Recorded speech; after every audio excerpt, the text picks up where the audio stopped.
Hi guys, welcome back to the channel, or welcome if this is your first time here. My name is Manuel and I am the founder of East Coast Camanchaca. We are a rare cacti and succulents nursery based out of Miami, Florida. And on this channel, we like to make content related to cacti, succulents, plants in general, botanical gardens, expeditions out into the field to see plants in habitat, and basically everything and anything you guys can think of to ask me. I'll be happy to make a video. Just reach out via Instagram or through my website, eastcoastcamanchaca.com, and I'll be glad to make a video. On this video, someone reached out via Instagram and asked me how I went about hanging up my fans. Because on the last video I made, we were talking about my plant stand and how I went about building it. So on this one, I'm going to show you how I hung up my fans.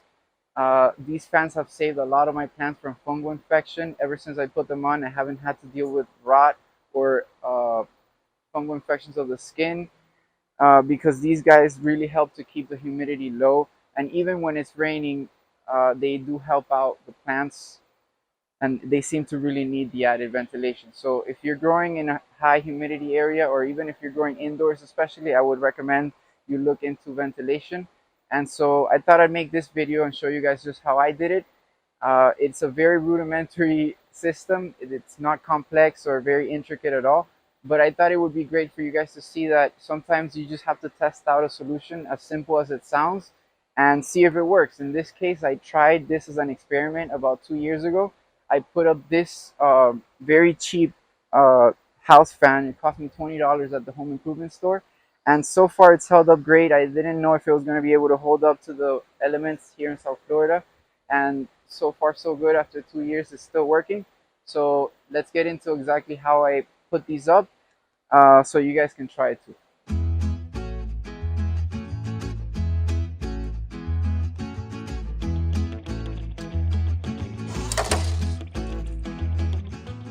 As you can see, I used sort of the same support beams for my roof structure here to support my fans. So if in your case you have no sort of structure or beam or anything to support it, first thing you're going to want to do is build one of these support beams using, well, I like to use shelf brackets. They're very cheap. They're about $7 on eBay, and they really do the trick. They hold up forever if you just make sure that you screw them onto a really good anchor point. You want to make sure that you have enough wood, if you're using a screw, to dig into some thick wood, so that it can support the weight of the fan. But if you do already have a support beam, this is what I do. I'm a big fan of using materials that you already own, things that you have laying around the house. If you don't really need to go out and buy something new, especially to do an experiment that may or may not work, I suggest you always try to look for something that you already have around the house. So with that spirit in mind, this was my very not so elegant solution for this. This is very simply hanger wire, and you know, we all have hangers. You probably got a bunch of them for free from the dry cleaning place, and they do the trick. They last forever and they hold up to the environment, which is what you need. So basically, I just took these wire hangers and I cut them into sections, and using a pair of pliers, you might want to wear some gloves and some eye protection. All I did was bend the bend the wires from the hangers to make sort of these brackets to hold the fan in place. And as I said, this was only an experiment. I tried it out just to see if it would work before I went ahead and purchased the other fan that I'm about to show you now, um, because I didn't know if this was even going to work. So I tried it out with this cheap fan, and lo and behold, it's been 2 years and the cheap fan is still working. So I bought the other fan, and now I'm using it as a secondary unit because I realized that, you know, the benefits are great when it comes to using a fan in high humidity environments when you want to cultivate cacti and succulents. So now I have two fans running, and I use the same exact method. Let me show you exactly how I hung this one up. It's exactly the same principle. I used the roof support beam and some wire hangers to hang this one up. And the only difference is that this is a better fan unit. Once I knew that this one was going to work and it was able to stand up to the environment and to the conditions that I have this set up, I went ahead and bought the better fan unit. But it's the same exact principle. There are a couple things that I would like to mention. You want to make sure that all your electrical connections are away from any rain and high enough that if ever you were to encounter, for example, flooding, None of the connections are going to be underwater because obviously that's a fire hazard. It's very dangerous and you don't want that. So you want to make sure all your connections are away from any water or any standing water or any rain.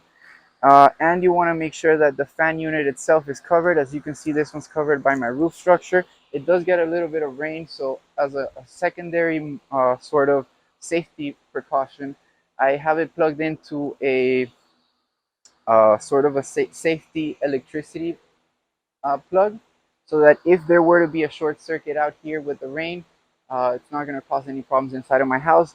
And this unit is also wired to a timer. It runs 12 hours during the daytime. Obviously, if you want to leave it running 24 hours a day, that would always be better. But you know, electricity is expensive, and I've found that they benefit the most during the daytime when it is the hottest.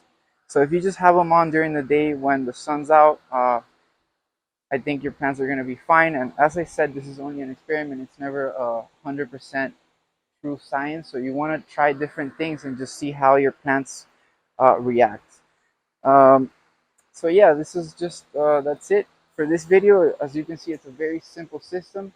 You don't you I always like to look for the simplest solution and just seeing if it works. In this case it did, and I'm very happy to say that it's very cheap and very simple, and it will keep your plants alive, which is what you want. So if you have any questions about this or any other cactus related subject, go ahead and message me on Instagram. I love to make these videos, and whenever you guys have a comment or question, instead of just answering to one of you guys, I like to make a video about it so that more of you can benefit from seeing just how I like to do things. And what I like for you to take away from this isn't just the specific way that I do it, but more that you can try different things and just see what works for you. Every environment is different, and plants are different, and they adapt to different things. So what works for you may or may not work for me. So the only way to make sure that you're doing the things that make your plants happy in your environment is to try them out for yourself. So if you like this video, go ahead and hit the like button. Subscribe to the channel if you find these videos useful or interesting.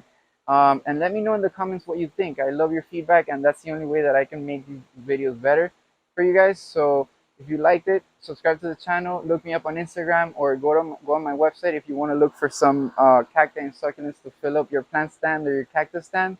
I have some very beautiful plants available for sale, and catch you in the next video.